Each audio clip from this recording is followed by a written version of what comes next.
नमस्कार सभी को। तो आज ज्योतिष सीखो के कार्यक्रम में हम वीडियो नंबर 11 पे पहुंच चुके हैं। आज हम जो समझने वाले हैं वो है राशि तथा नक्षत्र। राशियां क्या होती हैं और कौन कौन सी राशि हैं हमारे पास, नक्षत्र क्या होते हैं, आखिरकार ज्योतिष में इनकी ज़रूरत क्यों पड़ती है। चलिए शुरुआत करते हैं। देखो होता क्या है, हम पृथ्वी को केंद्र मानते हैं। पृथ्वी को केंद्र मानते हैं तो हम यहाँ हैं, ये मान लीजिए हमारी पृथ्वी हो गई, ठीक है। ये अर्थ है, हमारी पृथ्वी है। तो और पृथ्वी के चारों तरफ सबको घूमता हुआ मानते हैं। पृथ्वी के चारों तरफ चंद्रमा घूम रहा है, पृथ्वी के चारों तरफ सूर्य भी घूम रहा है, पृथ्वी के चारों तरफ अलग अलग ग्रह कौन कौन से, मंगल बुध बृहस्पति सब घूम रहे हैं, ठीक है।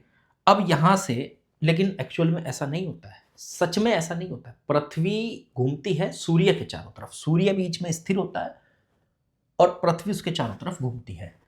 परंतु कैलकुलेशन में हम ये मान के चलते हैं कि पृथ्वी को स्थिर मान लेते हैं और बाकी ग्रहों को उसके चारों तरफ घूमता हुआ मानते हैं, ठीक है। तो अगर पृथ्वी को स्थिर मान के कैलकुलेशन करी जाए तो पृथ्वी के चारों तरफ सूर्य घूम रहा है, मंगल घूम रहा है, चंद्र घूम रहा है और आपके शुक्र शनि ये सब घूम रहे हैं, बुध सब घूम रहे हैं, ठीक है।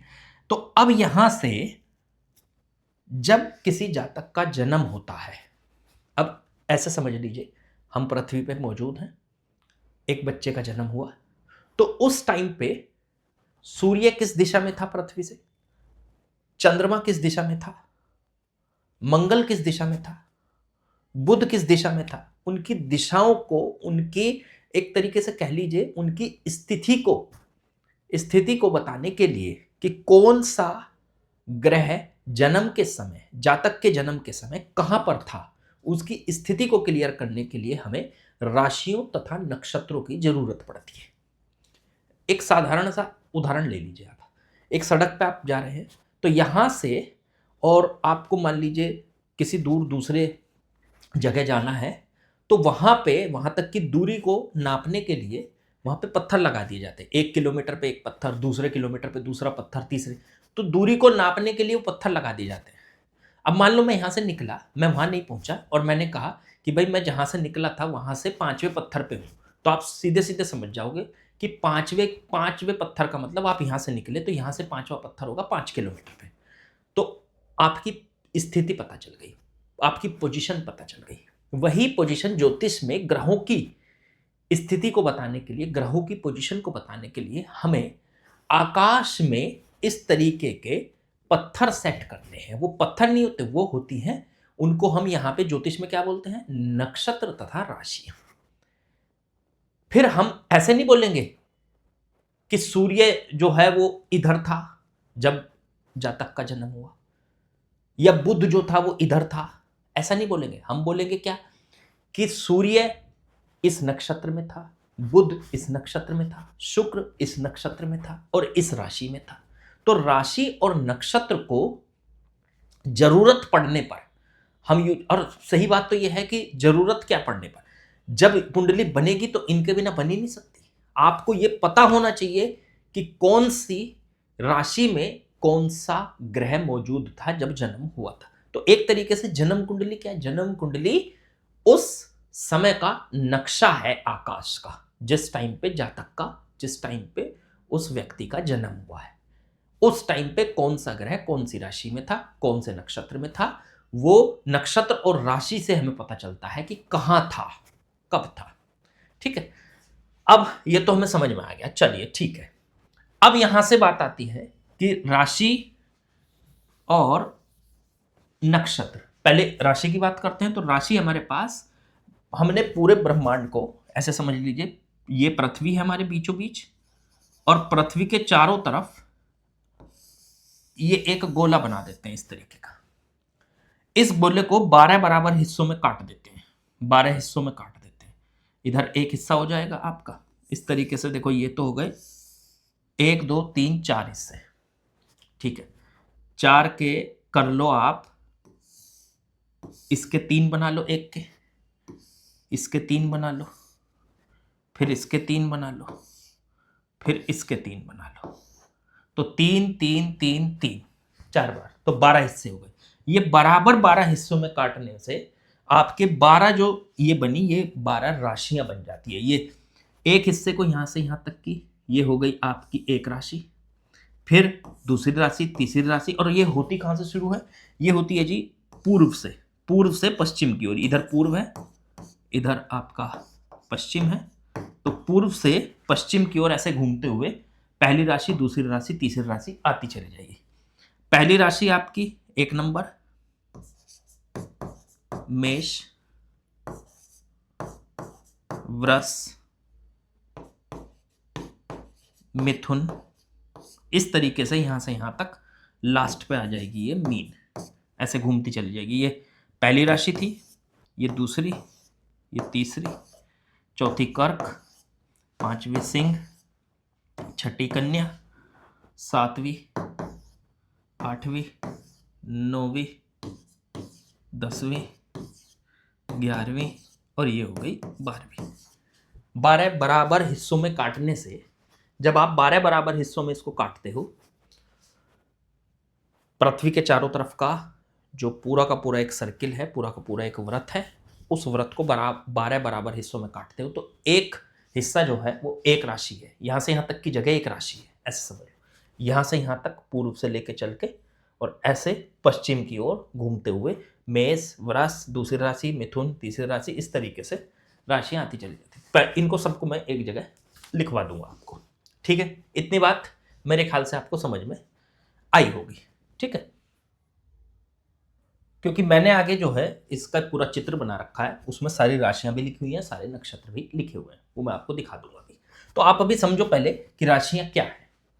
पृथ्वी बीचों बीच है, उसके चारों तरफ एक वृत्त मान लीजिए, उस वृत्त के 12 बराबर हिस्से कर दीजिए। पूर्व से पश्चिम की ओर घूमते हुए वो राशियां आपको दिखाई देंगी। पूर्व से पश्चिम की ओर घूमते हुए उसके 12 बराबर हिस्से करोगे। पहले हिस्से का नाम मेष, ये मेष का एरिया है। अगर देखो कोई ग्रह यहां पे है, उस टाइम पे सूर्य मान लीजिए यहां पे था, पृथ्वी तो बीच में है, सूर्य यहां था, तो वो मेष के एरिया में बोला जाएगा, मेष के एरिया में है ये। मान लो चंद्रमा यहां था, तो चंद्रमा कहां बोला जाएगा? चंद्रमा बोला जाएगा 7वीं राशि में। फिर मान लीजिए बुध यहां है, वो बोला जाएगा पंचम राशि में। तो इस तरीके से देखो कितना आसान हो गया। वो एरिया बांटने से हम किसी भी ग्रह की लोकेशन पता कर सकते हैं, किसी भी ग्रह की स्थिति पता कर सकते हैं। ये है राशियों का फायदा। चलो अब आगे बढ़ते हैं, बात करते हैं नक्षत्र की। अब देखो सिर्फ राशियों से लोकेशन पता करें तो वो काफी नहीं होता। लोकेशन को और अच्छे से पता करने के लिए, अच्छे से मतलब और सटीक जानकारी के लिए, देखो ठीक है आपने कह दिया कि राशि में इतना आगे है, इतना है, यहां पे है, लेकिन सटीकता के लिए हम क्या करते हैं? पृथ्वी यहां बीच में है, पृथ्वी से दूर देखने पर यहां पे आपको बहुत सारे तारे नजर आएंगे, इस तरीके से स्टार्स नजर आएंगे। यहां पे भी बहुत सारे स्टार्स नजर आएंगे, इधर इधर भी बहुत सारे स्टार्स नजर आएंगे। तो जब पृथ्वी से हम देखते हैं तो अलग अलग जगह चारों तरफ अलग अलग स्टार्स, मतलब जो तारे हैं, जैसे मैं यहां से देखूं तो उधर सामने बहुत सारे तारे नजर आ रहे हैं, इधर देखें तो बहुत सारे तारों के समूह बने हुए हैं। आकाश में आप चारों तरफ निगाह दौड़ाओगे, मतलब वो नॉर्मल आइज से नहीं देखा था, हमारे ऋषि मुनियों ने तो सब कुछ दिव्य दृष्टि से, योगाभ्यास से सब कुछ किया हुआ है, ठीक है? तो वहां पे बहुत सारे तारे नजर आ रहे हैं। इधर एक तारों का समूह नजर आ रहा है, इधर एक तारों का समूह नजर आ रहा है, इधर एक तारों का समूह। वे क्या है? वे हमारे ग्रह तो पास में है, वो उनसे भी आगे हैं, बहुत दूर, ग्रहों से भी बहुत दूर। तो वहां पे ग्रह, उसका तारों का समूह है, इधर तारों का समूह, इधर तारों का समूह। तो उन तारों के हर एक समूह से एक आकृति बनती है, जैसे अश्व की आकृति बन गई, ठीक है? इस तरीके से अलग अलग टाइप की आकृतियां बनती हैं, आकृतियां बनती हैं। तो उन सब को, आकृतियों को बना के उन तारों समूह के नाम रख दिए गए। हमारे पृथ्वी के चारों तरफ ऐसे 27 तारामंडल हैं, तारों के समूह हैं। एक इधर हो गया, एक इधर हो गया, एक इधर हो गया, एक इधर हो गया, ऐसे ऐसे करके पूरे चक्र में 27 तारामंडल है। उन 27 तारामंडल को ही हम नक्षत्र कहते हैं। अब उन नक्षत्र का नाम किसके आधार पर रखा गया है?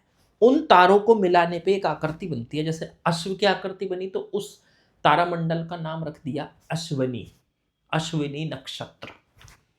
इस तरीके से नक्षत्रों का निर्माण होता है। नक्षत्र फिर से समझ लो, जो आप पृथ्वी पे हो बीचों बीच, उसके चारों तरफ वृत्ताकार कक्षा मान लीजिए एक, उस वृत्ताकार कक्षा को 12 बराबर हिस्सों में बांट दीजिए, एक एक हिस्सा हो गया, वो तो हो गया आपका राशि। तो 12 राशियां हो गई। फिर उनसे थोड़ा दूर देखोगे तो अलग अलग जगह छोटे छोटे तारामंडल दिखाई देंगे आपको, एक इधर है, एक इधर है, एक इधर है, उसके चारों तरफ वृत्त के, तो तारामंडल दिखाई देंगे। वो तारामंडल, उन 27 तारामंडलों का एक छोटी छोटी सी आकृति बना दी गई। उन आकृतियों को उन्हीं की आकृतियों के नाम, मतलब उन्हीं के बेसिस पे नाम दे दिए गए। ठीक है, तो उन्हीं को बोला गया नक्षत्र। तो इस तरीके के 27 नक्षत्र हमारे पास हैं। मेरे ख्याल से नक्षत्र और राशि का कंसेप्ट आपको समझ में आ गया। अब उससे क्या होगा, और सटीकता मिलेगी। और सटीकता कैसे मिलेगी? देखो, आप ऐसे सोचो, होता क्या है कि जैसे जैसे आप ये समझ लीजिए कि यहां से पृथ्वी है बीचों बीच, या बीच में पृथ्वी, ये मान लीजिए पृथ्वी है, उसके चारों तरफ ग्रह घूम रहा है, कोई सा बुध घूम रहा है। तो बुध घूम रहा है, तो बुध यहां है, तो वो इस राशि में, उस राशि में सामने देखने पर नक्षत्र भी पता चल रहा है कि कौन से नक्षत्र के कौन से चरण में, तो उससे सटीकता मिलती है, उससे पूरी की पूरी सटीकता आपको मिलेगी। अब बात यह है कि राशियां ना, जैसे जैसे पृथ्वी के चारों तरफ ये ग्रह घूमते हैं, वो राशियां घूमती रहती हैं। राशियां घूमने की वजह से, राशियां भी घूम रही हैं, ऐसे समझ लीजिए, ग्रह भी घूम रहे हैं, तो स्थिर तो नहीं हुए ना, स्थिर होते हैं नक्षत्र। नक्षत्र जो चारों तरफ, वे स्थिर है, वे नहीं घूम रहे। तो किस राशि में कौन सा ग्रह आया और वो फिर कौन से नक्षत्र में आया, तो ये सटीकता आ गई। इससे पता चलेगा कि बुध जब घूम रहा है तो देखो इस राशि में है। अब हमने देख लिया कि राशि घूम के यहां से यहां तक पहुंच गई, तो इस राशि में है, और सामने कौन सा नक्षत्र है, कौन से नक्षत्र में है, तो उससे सटीकता आ जाती है। नक्षत्र को डालने से सटीकता आ गई। पहले राशियां राशियां थी केवल, लेकिन राशियों के अलावा फिर नक्षत्र डाले गए बाहर से, तो उनसे सटीकता आ जाती है। अब आप कहोगे कि सर राशियां कैसे घूमती हैं, राशियां मतलब कैसे घूम रही हैं? एक्चुअल में दिशा घूम रही है, राशियां नहीं घूमती, दिशा घूमती है।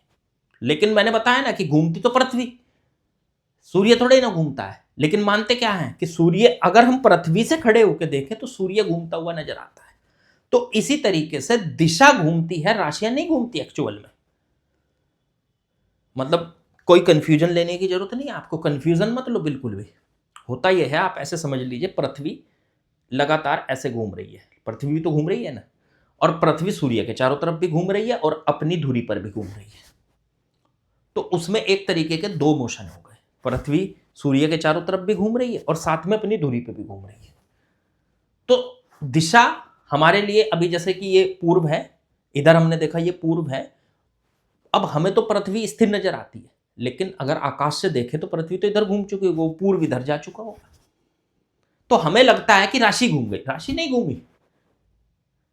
समझो जरा इस बात को, वो दिशा घूम गई। तो दिशा लगातार घूमने की वजह से हमें फील होता है कि राशि घूम रही। बिल्कुल सेम यही कंसेप्ट आप इसमें नहीं लगा रहे क्या भाई? आप जब सूर्य को देखते हो, पृथ्वी से खड़े होकर देखते हो, सूर्य लगता है सूर्य घूम रहा है, जबकि सूर्य नहीं घूमता, घूमती तो पृथ्वी है, लेकिन कैलकुलेशन सूर्य को घूमते हुए मानी गई है, पृथ्वी को स्थिर रख के मानी गई है। तो इसीलिए बस आप एक बात याद रख सकते हैं, किसी भी ग्रह की सही स्थिति अगर आपको जाननी है तो आपको राशि और नक्षत्र दोनों बनाने पड़े। राशि बनाई, कौन सा ग्रह कौन सी राशि में है, और फिर नक्षत्र बनाया है, तो नक्षत्र फिक्स है, नक्षत्र बाहर है, बहुत ज्यादा, बहुत दूर है, वो तो नक्षत्र फिक्स है, वो अपनी जगह से नहीं हिलते। तो वो एक तरीके से सही मापन देते हैं, आपको सही स्थिति देते हैं ग्रह की, कौन सा ग्रह कौन सी राशि और कौन से नक्षत्र में है, उससे सही मापन, सही स्थिति हमको मिल पाए। मेरे ख्याल से आपको समझ में आ गया होगा। अब समझिए, मैंने इसका चित्र बनाया हुआ है, ये देखिए, शायद आपको बढ़िया से दिखाई दे रहा हो, मैं देख लेता हूं एक बार। देखिए यहां पे देखिए, ये पूर्व दिशा है, ये देखिए आपको दिखाई दे रही होगी, ये पूर्व दिशा है।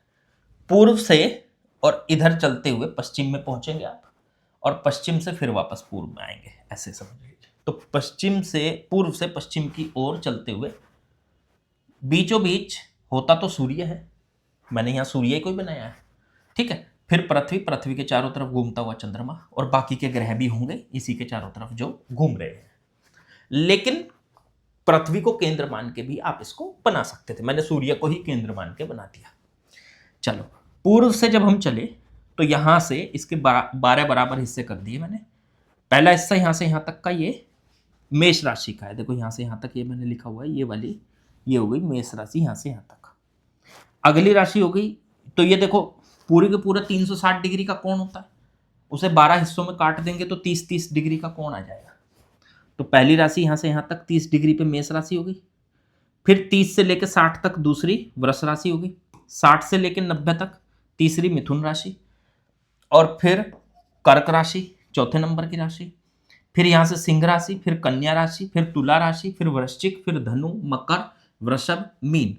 मैंने वहां पे इसलिए छोड़ दिया था क्योंकि यहां मैंने पूरा लिख रखा है, तो आप इसको नोट कर सकते हो, आप चाहो तो एक चक्र बना के ऐसे नोट कर सकते हो, ठीक है। फिर मैंने बताया कि जो तारामंडल है, ऐसे 27 तारामंडल हमको दूर देखने को मिले। यहां से जब हमने दूर देखा चारों तरफ, तो जैसे ये आपने 12 राशियां बनाई, ऐसे ही 27 तारामंडल थे। उन 27 तारामंडलों के नाम रख दिए हमने, उनको बोला गया आपका एक एक करके शुरुआत से अगर देखें तो अश्वनी नक्षत्र, तो वो जो नक्षत्र हैं अश्वनी, भरणी, कर्तिका, रोहिणी, यहां से ही शुरू करो। सबसे पहली राशि मेष है, मेष राशि में अश्वनी नक्षत्र आता है, फिर भरणी, ऐसे ही 27 बराबर हिस्सों में डिवाइड कर दो चारों तरफ से। 27 बराबर हिस्सों में 360 डिग्री को डिवाइड करोगे, 360 डिग्री पूरा है ये, यहां से यहां तक एक चक्कर।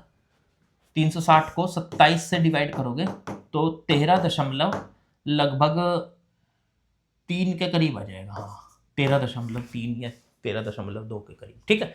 तो ये आ जाएगा, इतने डिग्री का एक नक्षत्र बनेगा, इतना। तो 27 बराबर हिस्सों में डिवाइड कर दें। उसमें पहले नक्षत्र का नाम है अश्वनी, फिर एक अगले नक्षत्र का भरणी, फिर कृतिका, रोहिणी, मृगशिरा, आद्रा, पुनर्वसु, पुष्य, अश्लेषा नक्षत्र, मघा, पूर्वा, उत्तरा, हस्ता, चित्रा, स्वाति, विशाखा और अनुराधा, ज्येष्ठा, मूला, पूर्वाषाढ़ा, उत्तराषाढ़ और श्रवणा, घनिष्ठा, शतभिषा, पूर्वभाद्र, उत्तरभाद्र, रेवती। ये 27 नक्षत्र हमने इसके चारों तरफ बच्चों बना दिए, ठीक है। तो ये आप इस तरीके से याद रखेंगे कि 27 नक्षत्र क्या होते हैं और 12 राशियां क्या होती हैं। मेरे ख्याल से आप लोगों को ये बढ़िया से समझ आ गया होगा कि 27 नक्षत्र और 12 राशियां क्या होती है और किस काम में आती है। किस काम में आती है मैंने बताया, किसी भी ग्रह की एकदम एग्जैक्ट लोकेशन देने के लिए, एग्जैक्ट स्थिति को बताने के लिए, कौन सा ग्रह कब कहां था, जब जातक का जन्म हुआ था उस टाइम पे कौन सा ग्रह कौन सी राशि में था, कौन से नक्षत्र में था, उसकी लोकेशन बताई जाती है। भाई इधर था, बुध इधर था, ऐसे, तो उसकी लोकेशन बताई जाती है। तो उसके लिए हमारे काम में आती है 12 राशियां और 27 नक्षत्र। मेरे ख्याल से आप लोगों को बढ़िया समझ में। अब बात आती है एक और बात, हर नक्षत्र के पास अपने 4 चरण होते हैं, पहला चरण, दूसरा चरण, तीसरा चरण और चौथा चरण। उससे क्या होता है, उससे और सटीकता आ जाती है। इस नक्षत्र में था, इस नक्षत्र के इस चरण में था। तो अभी जैसे अगर कोई भी जातक जन्म लेता है किसी टाइम पे, और मान लो वो मूल नक्षत्र में पैदा हुआ है, और मूल नक्षत्र के पहले, ये जो मैंने ना, ये जो छोटे छोटे डॉट लगा रखी हैं, ये देखो, ये कलरफुल, ये जो डॉट लगा रखी है, ये चरण है। जैसे ये देखो, यहां से मैंने अश्वनी के 4 डॉट लगा रखे 1 2 3 और 4, ये देखो 1 2 3 और 4, तो अश्वनी के 4 चरण है। कोई जातक अगर अश्वनी नक्षत्र में पैदा हुआ है, अब हमें ये कैसे पता चलेगा कि कोई जातक, अच्छा किस नक्षत्र में पैदा हुआ है, उसका नक्षत्र कौन सा माना जाता है, कैसे पता चलता है, मतलब ये बात। तो जातक की कुंडली में चंद्रमा की स्थिति देखी जाती है। जब जातक पैदा होता है तो उस टाइम पे उसकी कुंडली में चंद्रमा किस नक्षत्र के किस चरण में था, बस उसी नक्षत्र में वो बोला जाएगा। मान लो चंद्रमा मूल नक्षत्र में, यहां था चंद्रमा, यहां मूल नक्षत्र में, और कौन से चरण में, यहां से ऐसे आगे बढ़ते हुए, ये पहला चरण, ये दूसरा, मान लो तीसरे चरण में था, इसमें बिल्कुल इसके सामने था चंद्रमा, तो तीसरे चरण में था, तो उसको बोला जाएगा कि ये जातक का नक्षत्र है। चंद्रमा जिस नक्षत्र में होता है वही जातक का नक्षत्र कहा जाता है। तो चंद्रमा जिस नक्षत्र में होगा वो अगर मूल नक्षत्र में है और कौन से चरण में है उसे साइड में लिख दो ब्रैकेट लगा के, तो मूल नक्षत्र के तीसरे चरण में, तो बोला जाएगा कि हाँ, आपने ये सुना भी होगा कुछ ज्योतिषों को कहते हुए कि ये जातक मूलों में है। मूलों में है मतलब मूल नक्षत्र में पैदा हुआ है। उसका जब वो पैदा हुआ था उस टाइम पे उसका चंद्रमा मूल नक्षत्र में स्थित था। बदलता रहता है वो, लेकिन उस टाइम पे जब वो पैदा हुआ उस टाइम की पिक्चर चाहिए हमें। तो जन्म कुंडली एक पिक्चर है, एक चित्र है, आकाश का चित्र, कि जिस टाइम पे जातक पैदा हुआ उस टाइम पे आकाश में ग्रहों की स्थिति कहां कहां थी, बस उस चित्र को ही जन्म कुंडली कहा जाता है। ठीक है, तो नक्षत्र के लिए मैंने आपको बता दिया कि नक्षत्र को कैसे आप देखोगे, किसी जातक का नक्षत्र कैसे है, मतलब क्या है, तो उसको उस मेथड से आप उसको देख सकते हो। आगे बढ़ते हैं। अब नक्षत्र मैंने यहां लिख भी रखे हैं, ये देखिए नक्षत्रों के कर्म, वो तो वैसे उसमें भी आ गया लेकिन यहां अलग से लिख भी दिया। पहला नक्षत्र अश्वनी, भरणी, कृतिका, रोहिणी, मृगशिरा, आद्रा, पुनर्वसु, पुष्य, अश्लेषा, इस तरीके से नक्षत्र। ये नक्षत्र का पहला चरण, नक्षत्र का दूसरा, तीसरा, चौथा। अच्छा, एक और बात, नक्षत्र में हर चरण में, नक्षत्र के हर चरण में एक निश्चित लेटर होता है, मतलब एक निश्चित आपके पास, जैसे किसी बच्चे का नामकरण करना होता है तो उस टाइम पे उसका नक्षत्र चरण का हमेशा एक अपना स्पेसिफिक लेटर होता है। ठीक है, स्पेसिफिक लेटर मतलब जैसे अश्वनी नक्षत्र का पहला चरण उसका लेटर है चू, अश्वनी नक्षत्र का दूसरा चरण उसका लेटर है चे, अश्वनी नक्षत्र का तीसरा चरण उसका लेटर है चो, अश्वनी नक्षत्र का चौथा चरण उसका लेटर है ला। ऐसे ही पुनर्वसु का पहला चरण उसका लेटर के, दूसरा को, तीसरा हा, ही। ये लेटर ही हमारे काम आते हैं कि हमें उस जातक का नामकरण किस अक्षर से शुरू करना है। तो ये अलग अलग अक्षर जो आपको दिए हुए हैं हर एक चरण से संबंधित, तो याद रखो बस हमेशा, हर एक